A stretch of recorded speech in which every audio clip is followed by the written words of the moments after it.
Here we are. Hello, everyone. Welcome to Share in the Chair. I'm Darrell Watkins, the Senior Minister of the Sunshine Cathedral.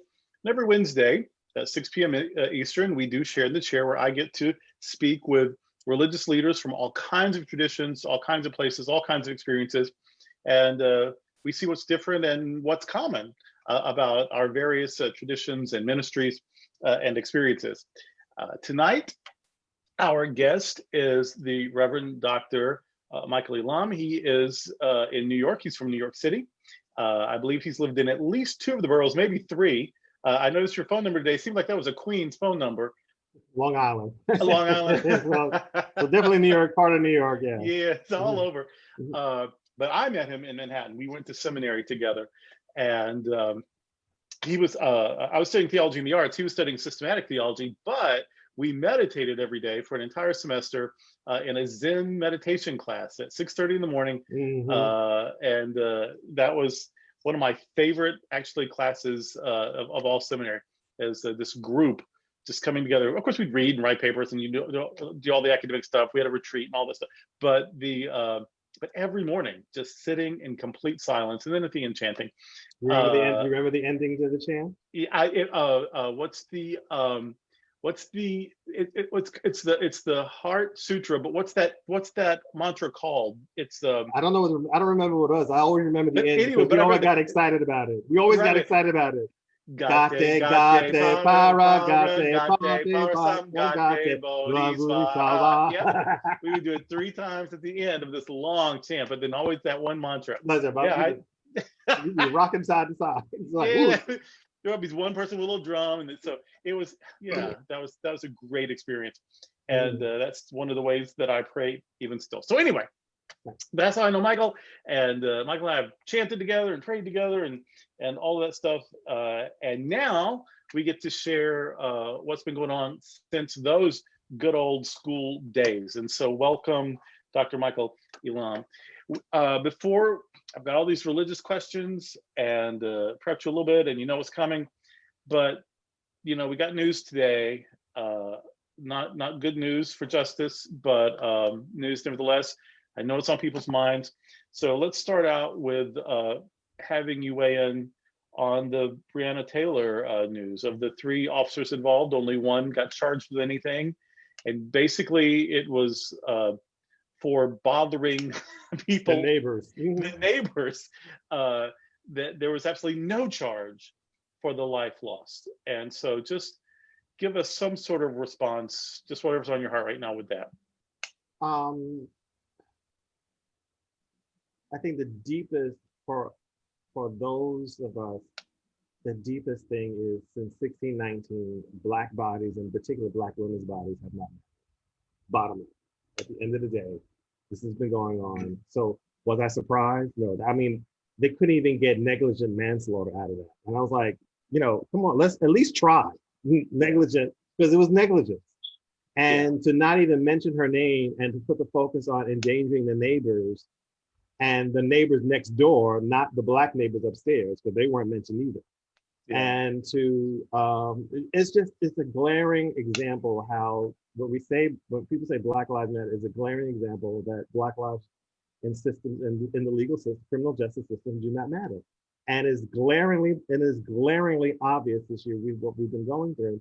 And to have a Black faith to curtail and deliver what he delivered, and thinking he did the best he could, and he didn't. He failed.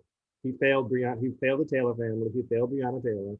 He did not, even if you outstretched it and the jury decided, because you provided the evidence, you provided the information, and to stand there and announce it, he is ultimately, like I said, bad news delivered in blackface. I'm just being clear. Yeah. Because, all skin folk ain't kinfolk in my community, at least. And sometimes it's heartbreaking, but it wasn't unexpected. It really wasn't. It would have been nice, but it just wasn't unexpected. So it is what it is, and this is a continuation of this corrupt system and how it has never been about justice. It's always been about curtailing the power and structure. There are some people are sort of waking up to that realization, and they're getting very frustrated. They're getting very concerned. They're getting very angry. They're getting very sad. They're getting very hopeless. They're getting all these things, and it's it, it's enlightening to hear when they bring that up. What's the point in voting? Or it's all stacked against us, or it's all the system's rigged, or the system's broken, or there's all these systemic injustices, blah, blah. And it's interesting to hear how various communities will respond to that. I have a friend who's a rabbi, and she will say, from a Jewish perspective, duh. I mean, Right. she'll just say, these are our stories. These are our Right. scriptures. These Right. are This is this is the biblical. way it's been. This Right. is the world. And so she takes like this longer view, and she's like, yeah, this is terrible. This sucks. Where have you been? You know what I Right. mean? And then, Have you- depending on their level of activism, sometimes queer folk are like that. Like, yeah, we've been screaming that since the 60s, since the 70s. Other queer people, especially if you could sort of navigate your queerness with the power of your white privilege. Mhm. Like, but so a lot of people are gay, but they have not been part of the queer movement. Mhm. They have been in the system, just trying to figure out how to work the system or get around the system, or not let the system take too much of more than a pound of flesh out of them. Mhm. Instead of changing the system or protecting people who are hurt more by the system or whatever. So there's different levels of engagement about queer folk. But then, of course, immigrant populations and people of color and various cultures, again, like my friend the rabbi, they'll say, where have you been? Right. Yes, This it's has been terrible, yeah. and it may even be worse than it was yesterday, but it's certainly not worse than it was the day before yesterday. Right. And this is an ongoing struggle. So it's I hope this is a wake-up call for everyone. Like, it may be news to a lot of people, but maybe this is the time that it's bad enough and people are aware enough that maybe we make some changes. But if not, well, then there's just going to be one more verse to this very long song. Mm-hmm. Yeah, I think that it's just hope was challenged today, this morning. Hope was challenged a great deal. Been a lot of that for almost 4 years, really. Yeah, and but yeah, it was a really. I saw the some of the people who were putting things on Facebook, and I didn't put anything on Facebook as of yet, but I just had to get off because I don't want to be triggered anymore. In other words, what the rabbi said, duh, Yeah. This has been going on for 5,000 years. Yeah. What else, this is what the stories are all about. And I get it. It's just that it's not about living in the past stories. It's about what's here and what's current. Right. And I think that one of my mentors was right. Or I think Yvette Flunder said it. Why do we put a cover on the back of the Bible when it's still going on? Yeah, exactly.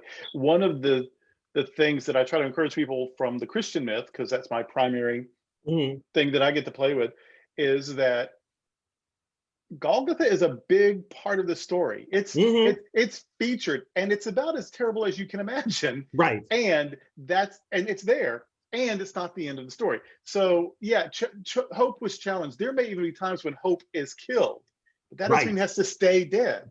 Right. That's the Christian myth. Yeah. It may be hurt. It may honestly be destroyed for a minute. But wait another minute, and we're going to get ourselves back together, and we're going to keep working. So that is something that our faith offers, if we'll take it and see it that way.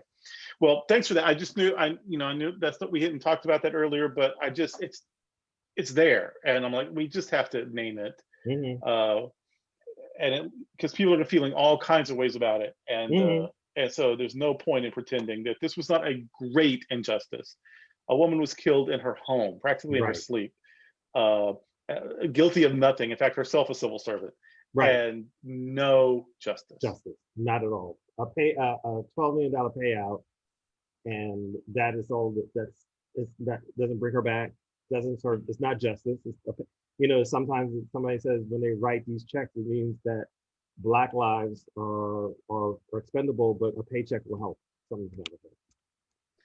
Yeah, I mean, there's not a person involved, who's lost someone who wouldn't rather have their loved one safe and the system fair than to have some cash. Right. You know, Yes. right. Right. So, well, all right. So we've already talked about faith, our faith Hmm. stories, and Hmm. how they can help us in some of these times.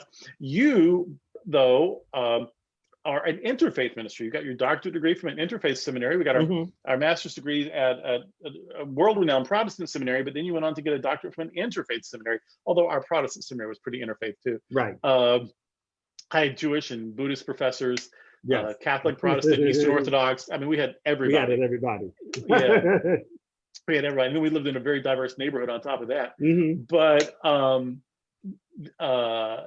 But then you went to study specifically interfaith ministry, not just learning about other faiths or learning Hmm. to be in communication with people who worship in a variety of ways or have different myths or different vocabularies, but also how to minister in a pluralistic context. Hmm. So, what can you tell us about how this interfaith perspective, how that has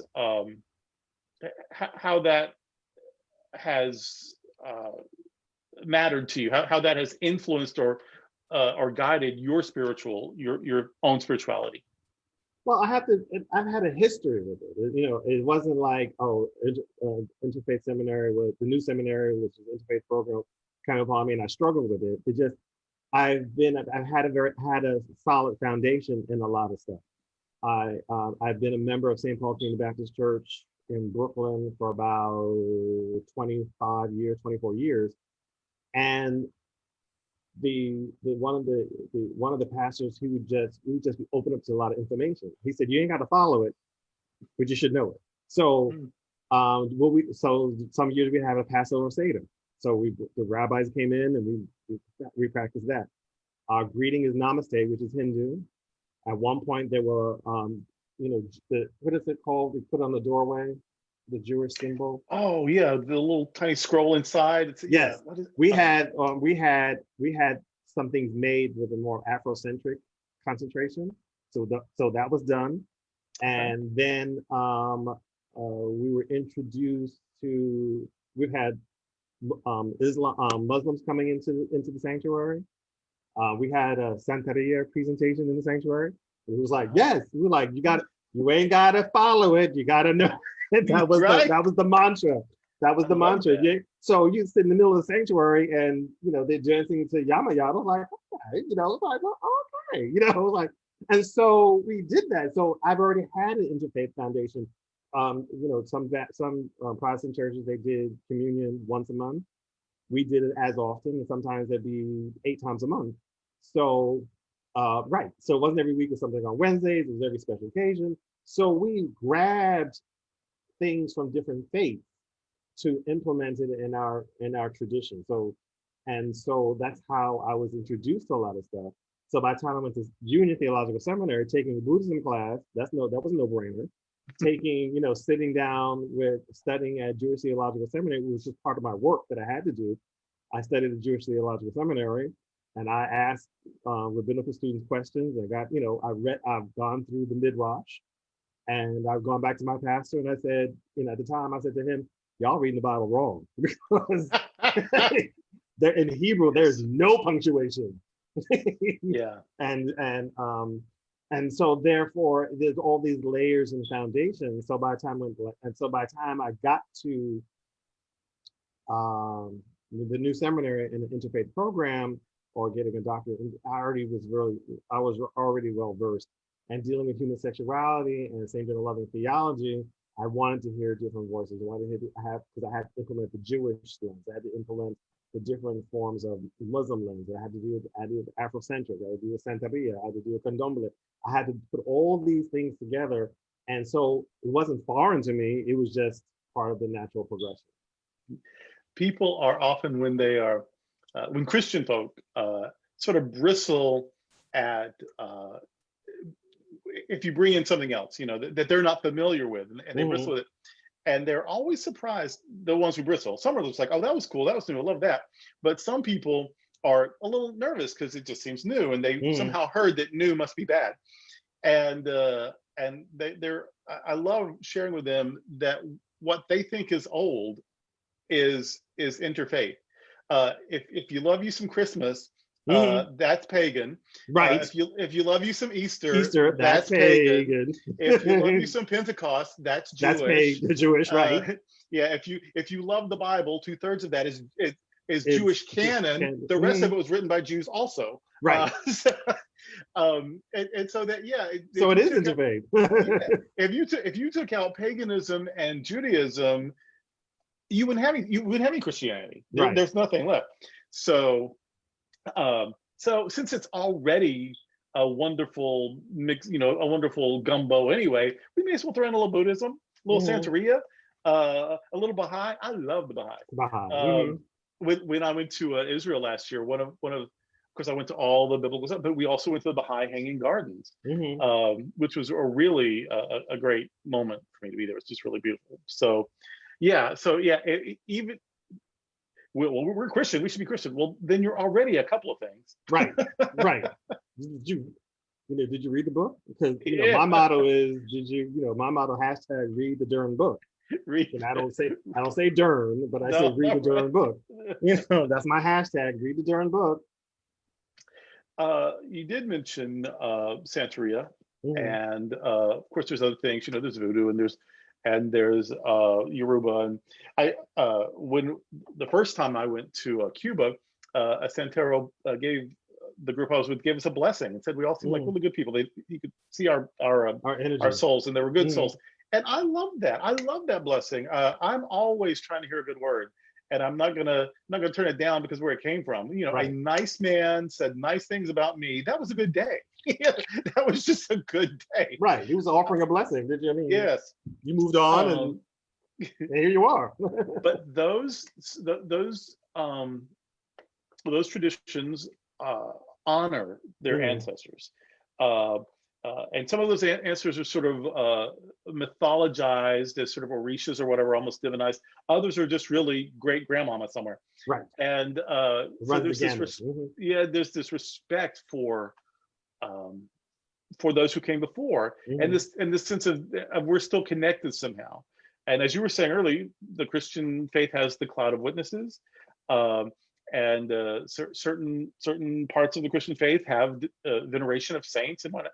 So I'm wondering how important that is to you. I mean, I know you've studied it academically. Has it become Mhm. part of your practice? Oh, it's definitely become part of my practice. What is very interesting, Reza Aslan wrote a book, God of Human History. And I don't remember exactly where, but I know there was three things that struck out to me. One was the oldest spiritual tradition is the acknowledgement of the elements. Like you walk to the Grand Canyon, you see this magnificent thing, and you didn't make Right. it. So you acknowledging the energy that made that probably made you. You see rain or snow for the very first time and things like that. So it was this acknowledgement of something greater than you when looking at the elements. The second spiritual tradition was ancestorship. Somebody dies, all of a sudden they come back in a dream and communicate and tell you things. And the third was the shaman. The shaman is the um, um, third spiritual tradition because they were to interpret things. Hmm. And so that is that history. So by the time I read Reza Aslan's book, I was already well informed. One of the things that I've learned that one of the things that I've experienced and I've become the priest, the village priest, is through the program, this annual celebration commemoration is called the Ma'afa, Maafa, that is done at St. Paul Community Baptist Church, and it's to commemorate. Um, Ma'afa is in Kiswahili means great tragedy, and is to commemorate and honor those who've gone on before, to say thank you, for it had not been for you and your sacrifices, where would we be? And so one of the things is the African American community has not acknowledged their trauma and their pain that still exists today. And one of the reasons we thought was instrumental was acknowledging the beginning of all that and say they matter. Their stories mattered. What happened to them mattered because inside our DNA is their DNA. So when I went back to Ghana, I was in the bottom of the dungeon, and I put my hand on the wall and I said, somebody in my bloodline touched this wall. Mm. And to say that, I'm home meant that what was not meant to happen actually happened. My ancestor left through those portholes, and here all these 4,000 generations, 4,000 family members back down to me, was able to go back to that wall and touch it as a free person and say, I'm home. You did not die in vain. I'm home. And so there's acknowledgement. So we've been doing this for several years, and we've had many experiences. But when we went to take it to Waveland, Mississippi, on the Gulf of Mexico. I'll just say that. On the Gulf of Mexico, you see the water, you see the tree, you see this tree, you like know there were bodies hanging from this tree at some point in its history. And all of a sudden, all this energy started just coming up. And it wasn't until we are the Christian tradition, Christian faith. We had our elders, we had our ministers, we had our reverends, but it was bigger than all of us. And it wasn't until the Native Americans showed up. And the Native Americans said, you're telling their stories and they're showing up. They're not trying to get in the way. They want to know who's telling their story. Oh. And so there was the Native American who taught us how to smoke out a building. It was the Native American who had a bag. And I was looked at in my evolution. One of the beginnings of my evolution was I'm looking at all the ministers, I'm looking at all the preachers, I'm looking at all the elders, and then I'm looking at the Native American with the bag, and I said, oh, that's the man with the power. Good or whatever, that's the man with the know-how and the power. And I said, that's who I want to be. That shaman and that priest. Yeah. I made a commitment that day. Now, that's who I wanted to be. Yeah. Wow. Mm-hmm. So that's, yeah, someone it was at Union. It was actually in a support group that I was in, grief, because my grandmother died when I was in seminary, and I was going to Union provided a grief group. I'm surprised there were like a dozen of us. I mean, there was how much people needed grief help, whatever. But I remember someone saying in the group that that because of our unfortunate history in North America, a lot of North Americans are disconnected from their history. Yeah, like you said, you went home, but there are probably stories between that person and you that got lost or whatever, or even names that got lost, or and that's part of our sinful history, really.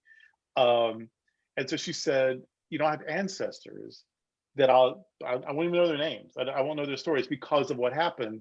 But Jesus is an ancestor that that we have stories about. We know his name. And so she said that for her, the reasons that she was a Christian and so committed to it is that Jesus was her ancestor. And she felt like all the ancestors she couldn't connect with, she still could connect to it through Jesus. That he was. I get it. That not only was he her ancestor, but he was the connection to the others. And so, yeah, again, we hear words that sound different than we're used to using in our liturgies, whatever. We get a little, upset or a little scared.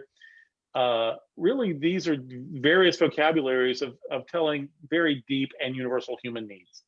And call them ancestors, call them saints, call them Orishas, call them gods, whatever you need to do. But they're there. but it's not just us. Right, it's not just that. That's always news for Americans. It's not right. It's always y'all been doing it all along. I teach certain things, and I'm like, that little table that you have all these pictures on, of somebody who's gone on before. They go, yeah. I said, well, that's an altar. You're giving homage to your ancestors.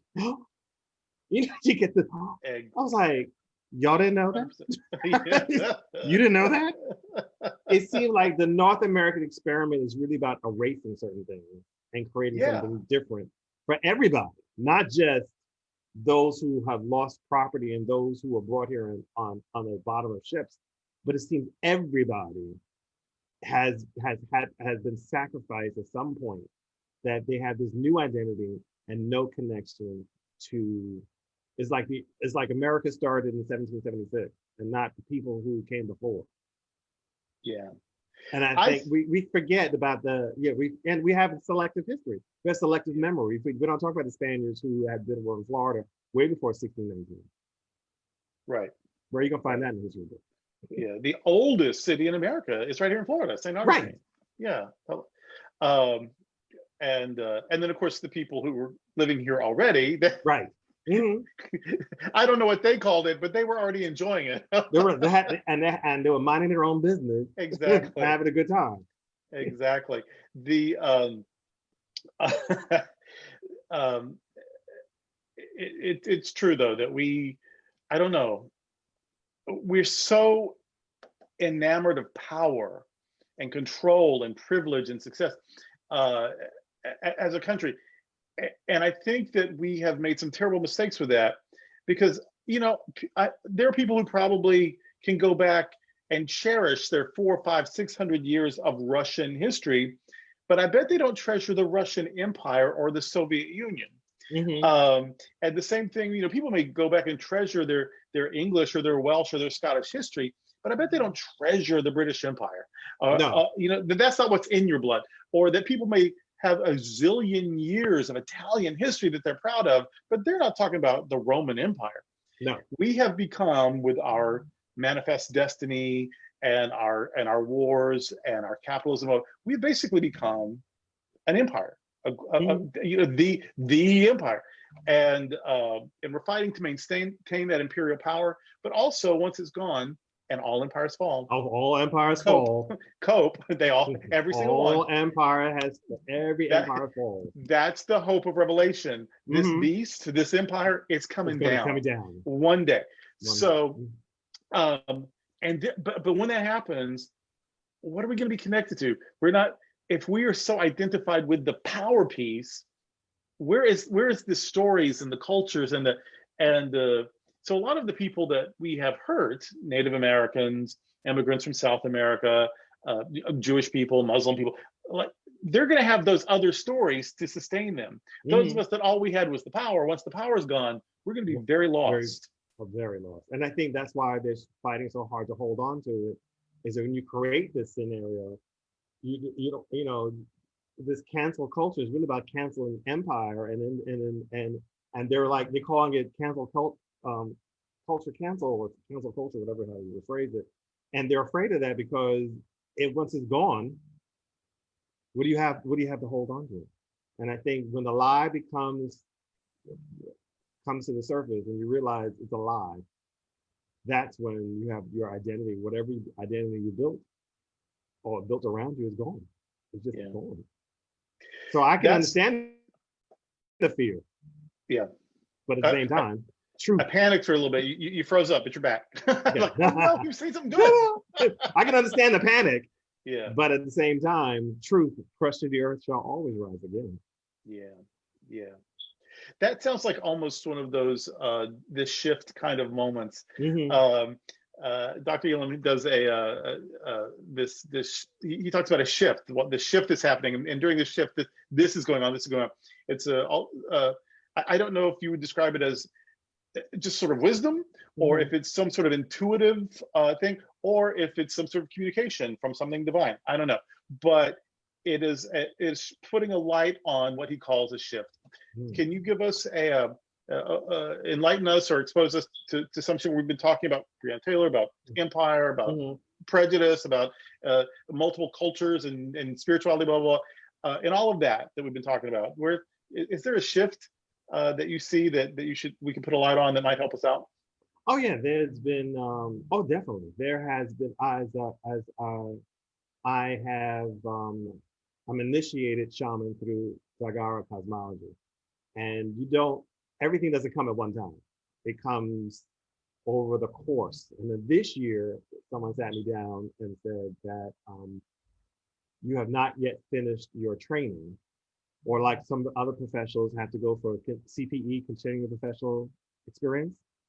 I had to go through that same process. And that's when the shifts evolved into in this shift, because it went from the shift to, oh my God, the shift, or something to that effect, or different variations. But in the shift has been the most consistent one, because I felt in my being and in my spirit that there's a shift that people are going to experience, and there's a shift in the atmosphere. There's a shift. The world is shifting, and this is before COVID. So when COVID came along, it was like, oh, okay, you sit back up, okay, I got it, But you just was preparing. It seemed like I was preparing people for the shifts, and I've been putting up messages about the shifts daily, not missing a day since January, including the day my mother transitioned. I still put it in the shift message. And it wasn't even hard. The next 2 days is usually done at 7:10. The next 2 days was a little bit, that day wasn't hard because she had transitioned at 5:49 in the morning. So 7:10, putting a shift message was not an issue for me. The next couple of days, it got later and later. I think the third day, I was like 10 o'clock. But I still was committed to writing in the shift. So I was having some personal shifts. I was having some cultural shifts. Some were just quotes that I saw that I really liked, that really resonated with me. Or somebody said something during another telecast, or somebody had a preaching moment and I said something caught my attention. Right now, I'm writing things down now as we're talking. So you'll see in the next couple of days. It is just what I've been feeling, is what's been going on in my spirit. And so when somebody asks me, why are all these people, getting out of here, transitioning, so many large numbers, there's been a lot of death in a lot of circles, and we've lost, Ruth Bader Ginsburg, Chadwick, and a whole bunch of other people. And I was like, what is going on? I said, people trying to get out of here. And I said, I said to a friend of mine, I said, the worst is yet to come. We have not seen the worst of this shift of 2020. We have just not. And it is as simple as I can say, we have not seen the worst of 2020. Here it is, September 23rd, and we got this news about Brianna, and yet still, it is not the worst. Right. The worst is yet to come. You and I are of an age where we remember, like, this is very triggering for me. This is very familiar to me, of a crisis in the 80s. And then it's more triggering because now this one is more, it impacts, it's not just a few communities at first, it's global from the get-go. So I get why people, but the first 5, 6, 7 years of the AIDS crisis, it was those people. Of course, I was one of those people, so I was very concerned. But it was those people, and what did they do to deserve it, and whatever. And we had to fight for government acknowledgement and funding and research, and with ACT UP and Queer Nation, and it was. And so here we are, another thing, and there are people not wearing masks. Can you imagine back in the 80s if all we had to do to keep our friends alive was wear a mask? Oh my God, we would have masked our eyes, our nose, our ears, whatever. And that was prevention. Yes, we would have. Yes. So one, it is a little triggering because this is the reprise of this song for some of us. This is our second pandemic, our global plague already. But also, the hope is we navigated that, and here we are. Now we have buried a lot of our departed, but we have their memories, and here we are. So that is. So when I hear, oh, it might get worse before it gets better, well, of course it will. It did before. Of course it will. And we're resilient. Right. We are exactly. Right. And we're resilient. And those of us who have faced difficulties, we have this power of joy that circumstances just can't. It can diminish it for a minute. We'll have a bad day. We may even have a bad month. But we just won't give up our joy. We're gonna, because that has sustained us. We have gallows humor. We will laugh in the face of disaster. We will make inappropriate comments, and we're still here to do it. Right. That's the thing. Is that so we know? Yes, it might get worse, and bring it, bitch. Right. Right. Because I think We're here for it. the shift messages have been prepared me for all that I've putting those things has really ministered to me more than I actually realized. Because the ultimate shift was when my mother was diagnosed with pancreatic cancer, and that was an ultimate shift for us. And then 7 months later, she transitions. I was like, okay, so this is what these shifts have been meaning to me. Everything's a shift. So she shifted from this world into the next realm. She shifted and her door out and the shifts and occurred and you know she's earned the right to be an ancestor. And sometimes we have to look at it that way. She's earned it. And so I have it, you know, I've had different reactions to, but one of the reactions is that I'm not comfortable with, but I need to be comfortable with is peace. Because I had been preparing for that moment for months and didn't know it. Yeah. I had been preparing for that moment for months and didn't even know it. And so when it occurred, I was like, okay. But in the joy of it all is that she is no longer in pain and she has earned the right to be an ancestor. She has reached all the levels of initiation, and that was the final initiation on this side of reality. I don't know what's going on the other side. I just know she's over there. Yeah, yeah. And I think this marks almost 40 days. So now is the time to celebrate her. That's her a life. significant. In sacred numerology, that's a significant number. Yes, it is. And you know, and then yet, when you bring it up in certain Christian circles, 40 days, where'd that come from? 40 days.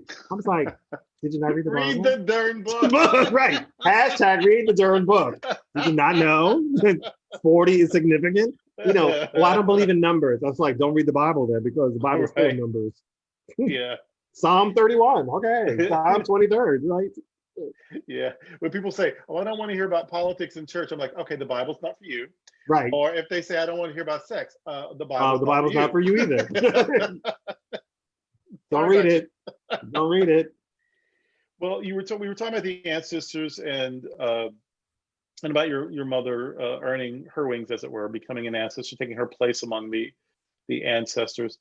That leads us to our last question. Mm-hmm. And I told you these minutes would fly by, right? And they did. have. Wow. And they have.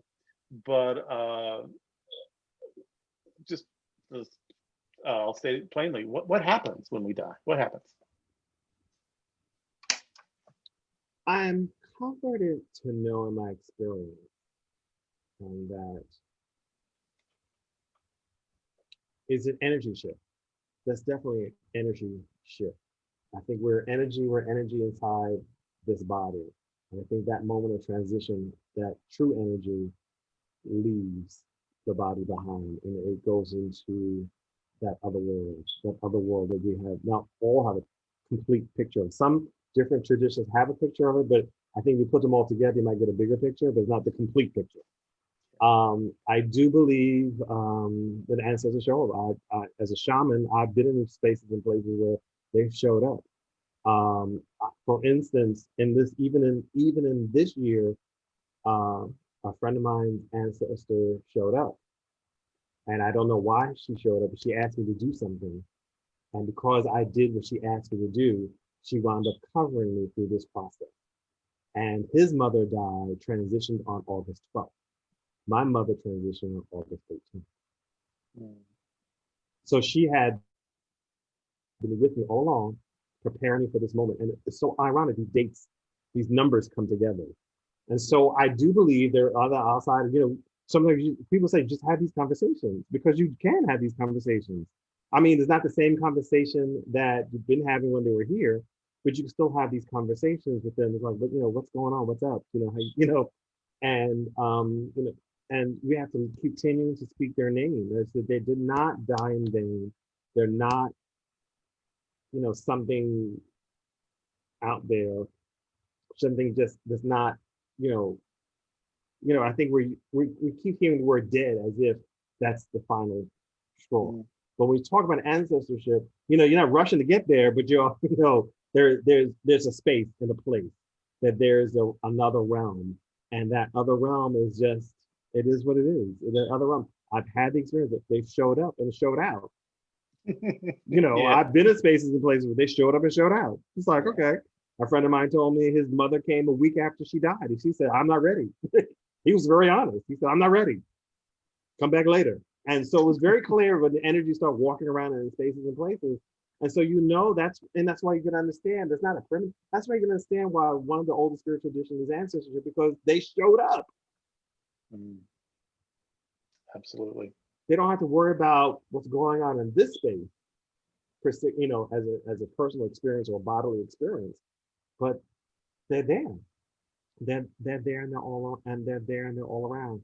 And it just gives me hope and strength that I'm not trying to sign up for it, but I would like to earn it. I would like to go through all the stages of initiation. And the next two stages is eldership, and that's 70. And then after that is that initiation. So I like to have that kind of hope that there's a world outside. Mm-hmm. Well, Dr. Michael, you have ministered to us, and you have blessed us, and you're going to pick up some Facebook friends, and people are going to be looking at these shifts that you tell us about every day. Yes, every day. Every day. And the new seminary, that's in New York, which is where you are, but I believe they also have a distance education program. So if people want to know some of the things you know, the new seminary is an option, right? Yeah, the new seminary is an option. It's like a hybrid program. Because of COVID, they were doing things online, but there was different locations where you had weekend intensive. But right now everything is being done online. So they were one of the, I think, you know, they had a heads up on doing online programming. So their transition wasn't as steep like uni. Uni was caught out there. Yeah. Some schools were caught out there. Yeah. And so the new seminary has been done, and it's a very good program.